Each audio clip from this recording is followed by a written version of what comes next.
¿Qué tal están? Bienvenidos. Filosofía de los impuestos. En este vídeo voy a explicar una serie de cuestiones relativas a esta cuestión de los impuestos, abordando su fundamento, utilidad, legitimidad, evolución histórica y las implicaciones éticas y políticas que suponen. En este aspecto hay muchas cosas que decir porque realmente hay una percepción muy negativa de los impuestos en general en la sociedad española y esto creo que hay que cambiarlo, modificarlo. Y yo creo que esta charla, esta explicación va a servir para eso.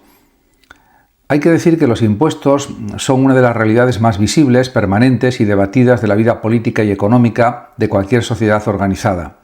Están ahí cuando cobramos, cuando compramos, cuando heredamos, también cuando donamos, cuando emprendemos y, por supuesto, cuando rendimos cuentas al Estado. Y, sin embargo, pocas veces nos detenemos a reflexionar sobre su sentido profundo, sobre su legitimidad filosófica y sobre su función social, su utilidad ética e incluso sobre su historicidad. En este vídeo trataré de explicar de la mejor forma posible las complejas dimensiones filosóficas que envuelven al fenómeno impositivo, planteando no solo para qué sirven los impuestos, sino por qué deben existir, cómo deben configurarse y bajo qué principios pueden considerarse justos o injustos. Hay que partir de una premisa básica y preguntarse por qué existen los impuestos. En este aspecto hay que señalar que desde una perspectiva técnica los impuestos son instrumentos de financiación del gasto público, pero desde una óptica filosófica los impuestos no son simples mecanismos contables, son manifestaciones prácticas del vínculo político y moral que une al individuo con la comunidad en la que vive. Y esto es algo que a veces no se tiene muy en cuenta en la sociedad. La idea de que un ciudadano deba ceder parte de su riqueza al Estado se apoya además en un principio fundamental, la interdependencia social.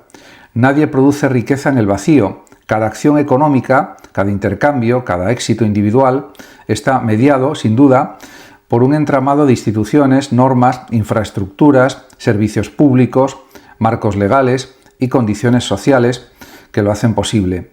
Desde esta perspectiva, desde este planteamiento, los impuestos no son una confiscación arbitraria, como mucha gente cree, sino una forma de reconocimiento y de evolución, una expresión de la justicia distributiva que sostiene el pacto social. Cuando alguien utiliza las carreteras, accede a la educación, respira aire limpio, consume productos seguros, goza de derechos laborales, recibe asistencia médica o puede resolver una disputa en los tribunales, está recibiendo en realidad el resultado, el fruto de una serie de inversiones públicas que necesitan financiación. Por tanto, los impuestos son el reverso necesario del derecho a vivir en una comunidad civilizada y estructurada. Además, hay que considerar la evolución histórica del tributo feudal, por ejemplo, al impuesto moderno. Y en este aspecto, la historia de los impuestos está íntimamente ligada a la evolución del poder político. En las sociedades, podemos decir, premodernas, los tributos eran símbolos de sumisión al soberano. El rey, el emperador, el señor feudal exigían pagos en especie o en metálico a cambio de protección, justicia o simple tolerancia. En este contexto, el tributo no implicaba un contrato social, sino una relación de dominación. Esto era algo negativo, indudablemente. El gran salto cualitativo se produce con el nacimiento del Estado moderno, a partir más o menos del siglo XV, XVI, más bien XVI, y especialmente con las revoluciones liberales del siglo XVIII. La consigna de la Revolución Americana es evidente. No hay impuestos sin representación y marca el punto de inflexión. Los impuestos dejan de ser una imposición vertical y se convierten en una decisión horizontal, tomada por ciudadanos que se reconocen como miembros iguales de una comunidad política. Y a partir de entonces, el sistema impositivo se redefine en términos de legitimidad democrática, proporcionalidad, equidad y finalidad pública. El impuesto ya no es un instrumento de expolio, sino una herramienta de redistribución de los resultados del progreso. Y con el desarrollo del Estado social en el siglo XX, los impuestos pasan a desempeñar un papel central en la construcción de la igualdad de oportunidades, el mantenimiento de la cohesión social y la garantía de derechos fundamentales como, por ejemplo, la educación, la salud o la seguridad social, entre otros. En cuanto a sus funciones filosóficas y políticas, hay que decir que los impuestos, desde un planteamiento filosófico, cumplen al menos tres funciones esenciales o principales, que son a. Financiar el bien común. Esto es algo evidente y no hace falta explicarlo mucho. Aunque esta es la función más evidente de los impuestos, permiten al Estado cumplir sus funciones esenciales. En un modelo democrático, por ejemplo, esas funciones no son determinadas unilateralmente por una élite, sino definidas a través de procesos representativos de tipo político. Por tanto, la financiación del gasto público es una expresión directa de la soberanía popular. Aquí también se plantea una pregunta esencial: ¿qué es el bien común? Desde la tradición aristotélica hasta el pensamiento republicano contemporáneo, el bien común se define no como la suma de los intereses individuales, sino como aquello que hace posible una vida digna para todos. Y los impuestos, al financiar infraestructuras, servicios y derechos, permiten también esa vida digna. Desde este enfoque, también hay que pensar, en el punto B, que sirven para redistribuir riqueza y corregir desigualdades. Ninguna sociedad es naturalmente igualitaria. Las diferencias de nacimiento, de talento, de oportunidades y de suerte generan desigualdades económicas que, si no se corrigen, se traducen en asimetrías de poder, de libertad y de dignidad. Los impuestos progresivos son el auténtico mecanismo por excelencia para reducir esas desigualdades y hacer realidad el ideal de justicia distributiva que defendieron autores como John Rawls, por ejemplo. Y además hay que señalar que el principio de a cada uno según su capacidad y a cada uno según su necesidad resume la función redistributiva del sistema fiscal. El que tiene más aporta más, el que tiene menos recibe más. Esta lógica no es caridad sino justicia. Y además también en el punto C expresan los impuestos solidaridad social. Los impuestos no son solo flujos monetarios, son actos de reconocimiento mutuo. Al pagar impuestos, cada individuo está diciendo: yo reconozco que formo parte de una comunidad y que mis intereses están unidos a los de los demás. Esta es una dimensión profundamente ética que contrasta con el individualismo extremo que a menudo presenta el pago de impuestos como un robo o una agresión. Algo, por otra parte, bastante frecuente en el ambiente social, porque hay mucha gente que lo considera así, otra que no. En este sentido, los impuestos son rituales modernos de pertenencia cívica, signos materiales de un vínculo invisible, el de la solidaridad. ¿Ha habido críticas filosóficas a los impuestos? Pues sí, evidentemente. No todos los pensadores han defendido la existencia de impuestos. Desde distintas tradiciones se han planteado objeciones profundas que también conviene examinar. Y en este aspecto, pues podemos pensar, por ejemplo, en el liberalismo libertario. Los impuestos como robo, se podría decir resumiendo. Autores como Robert Nozick, por ejemplo, en el siglo XX, han sostenido que los impuestos sobre la renta son una forma de esclavitud parcial, en la medida en que obligan a una persona a trabajar una parte de su tiempo para otros sin su consentimiento.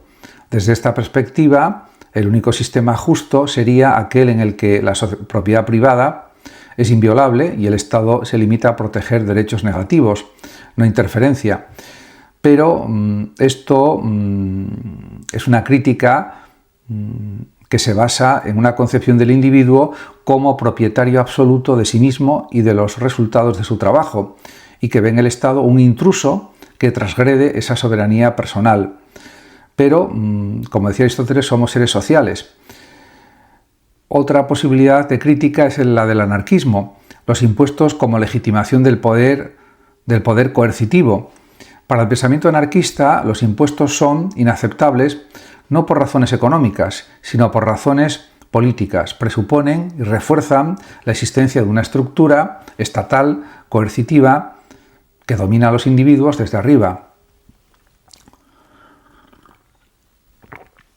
De esta manera, todo impuesto es, desde este punto de vista, una imposición violenta de una autoridad ilegítima, incluso si es democrática, desde el punto de vista del anarquismo. Y también está el utilitarismo radical. Los impuestos deben maximizar el bienestar total de los ciudadanos. Desde una postura utilitarista, los impuestos se justifican solo si generan un incremento neto del bienestar social. Esto lleva a una perspectiva más pragmática. El sistema fiscal debe ser juzgado por sus resultados, no por su legitimidad intrínseca.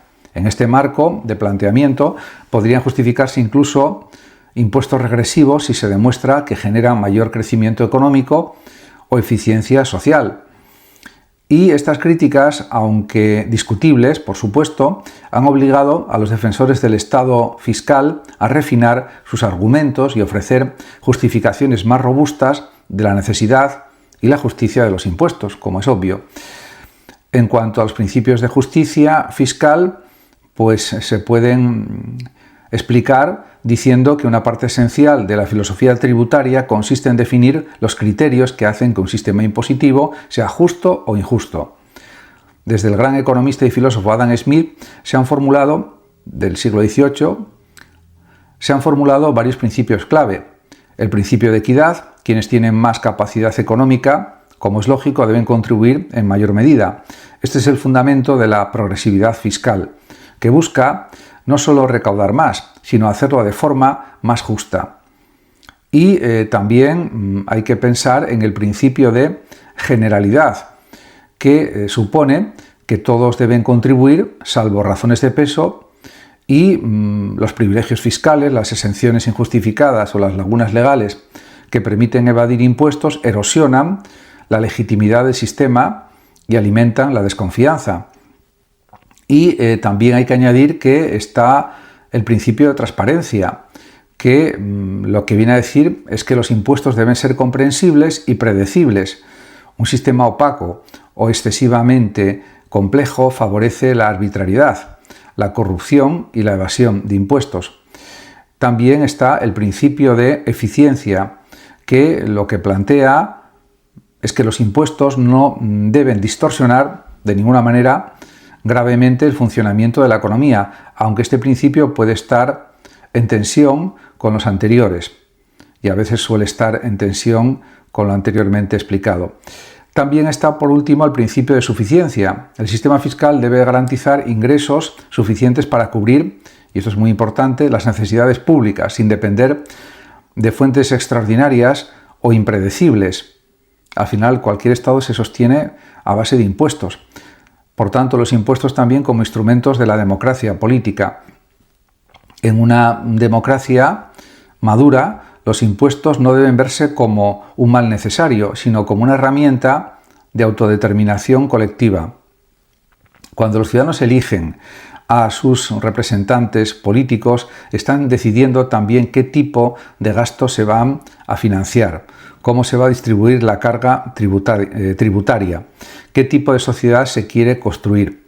Y esto es algo fundamental. Por tanto, el debate fiscal es, en última instancia, un debate sobre el modelo de convivencia que deseamos. No se trata solo de cifras, sino de valores, prioridades y concepciones de la justicia.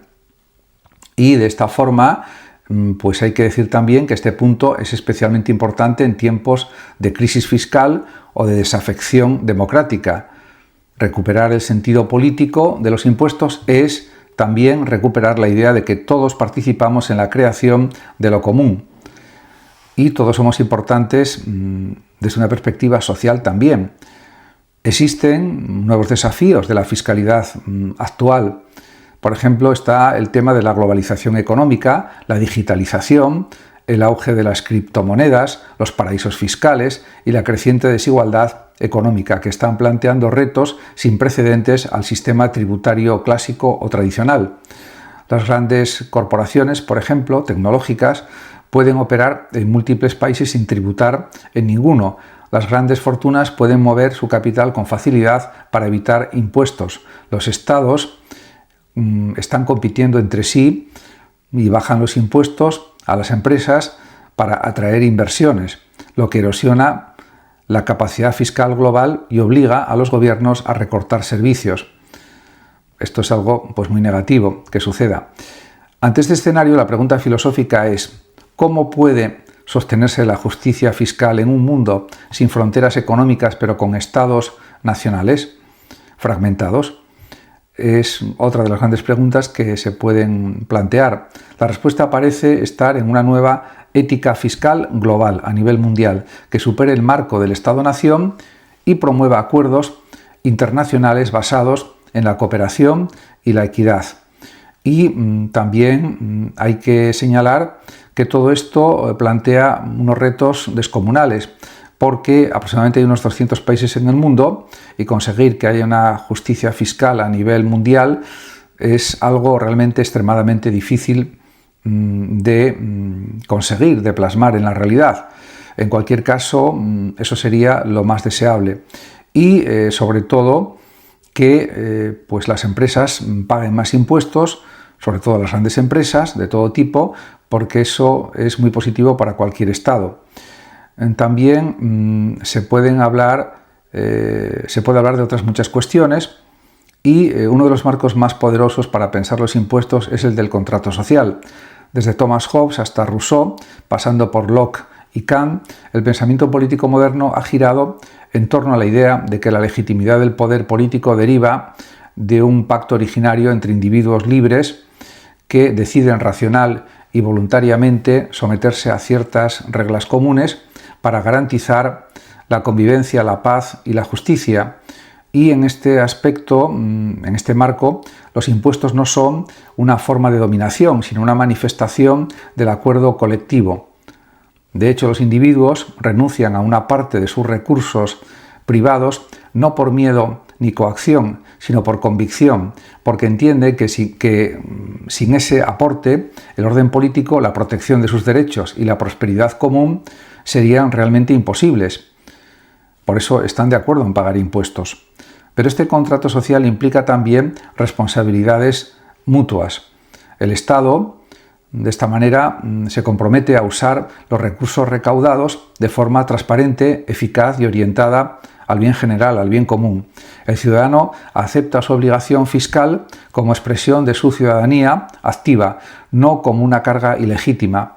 Y, además, cuando una de las partes rompe este equilibrio, cuando el Estado se vuelve opaco o corrupto, o cuando los ciudadanos evaden o eluden sus responsabilidades, el contrato se debilita y con él también la legitimidad moral del sistema fiscal y la confianza en las instituciones democráticas.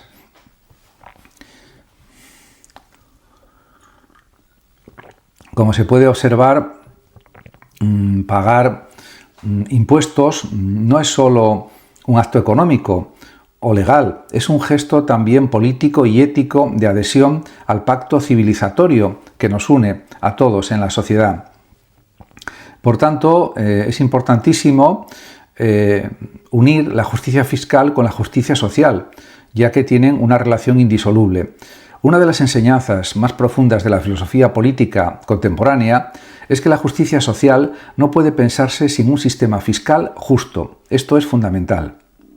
No basta con proclamar derechos, hay que financiarlos. No basta con defender la igualdad ante la ley, hay que garantizar condiciones materiales mínimas para que esa igualdad sea real, sea efectiva. Aquí se puede decir que el pensamiento de John Rawls resulta crucial. En su obra Teoría de la Justicia, Rawls plantea que una sociedad justa es aquella en la que las libertades básicas son garantizadas para todos y que también las desigualdades económicas son aceptables solo si benefician a los más desfavorecidos económicamente, el denominado principio de diferencia. Este segundo principio exige también mecanismos fuertes de redistribución y el principal de ellos son los impuestos, progresivos, por supuesto. Así, la justicia fiscal es el instrumento material de la justicia social. Esto es importantísimo. Más recientemente, autores como Thomas Piketty han demostrado empíricamente que sin impuestos progresivos y patrimoniales, las desigualdades tienden a crecer hasta niveles incompatibles con la democracia. Cuando una minoría acumula la mayor parte de la riqueza y puede influir desproporcionadamente en las decisiones colectivas, la igualdad política se vuelve ilusoria, se vuelve falsa y no existe, en definitiva. En resumen, no hay democracia sin justicia fiscal y no hay justicia fiscal sin voluntad política redistributiva. Y también hay que decir que los impuestos también suponen un avance para las personas. Una de las objeciones más habituales a los impuestos es que reducen la libertad individual. Esta crítica parte de una visión negativa de la libertad. Ser libre es no ser interferido por otros. Desde este planteamiento, desde esta óptica, cualquier impuesto es una intromisión del Estado en la esfera personal. Pero esto realmente hay que interpretarlo de otra manera. Hay otra concepción, más rica, que entiende la libertad no solo como ausencia de coacción, sino como capacidad efectiva de autodeterminación.